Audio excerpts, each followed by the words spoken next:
सालों बाद उसकी कॉल आई और वो भी रात के 3:30 बजे। मैं नींद में था तो कॉल रिसीव नहीं की। थोड़ी देर बाद फिर से कॉल आई। फिर मैंने मोबाइल उठाया कि शायद कोई जरूरी कॉल होगी और हेलो बोला। सामने से भी हेलो की आवाज आई।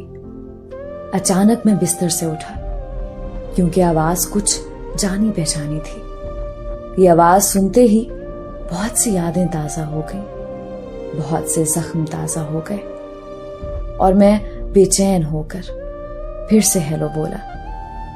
हेलो, आगे आवाज आई। डिस्टर्ब तो नहीं किया? मुझे भी जवाब देते हुए घबराहट सी हो रही थी कि हाँ बोलूं या ना। कुछ समझ नहीं आ रहा था।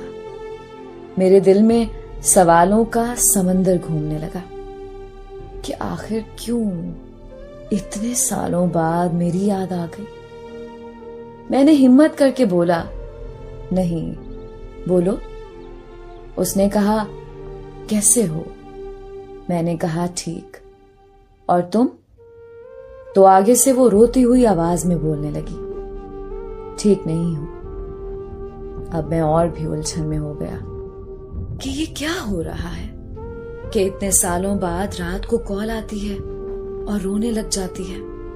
मैंने मालूम किया तो पता चला कि वो जिसके साथ थी उसने उसको किसी और के लिए छोड़ दिया। वो जैसे जैसे बता रही थी कि उसे रोकने के लिए मैं बहुत गिड़गिड़ाई, मिन्नतें की उसकी। उसी तरह एक दिन मैं भी गिड़गिड़ाया था। मेरी आंखों में आंसू थे, चेहरे पर मुस्कुराहट थी कि मेरे सच्चे प्यार की सजा उसे बखूबी मिली।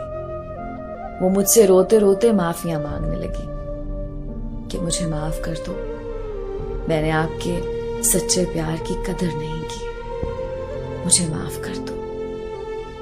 मेरी आंखों में आंसू आ गए और कहा, मैंने तुम्हें माफ कर दिया है। फिर उसने मुझसे पूछा, क्या तुम मुझे अपना पाओगे? ये सवाल सुनते ही मुझे वो रात याद आ गई जिस रात उसने मुझे ठुकराया था किसी और के लिए। और मैंने आंखों में आंसू लिए जवाब दिया, नहीं, कभी नहीं।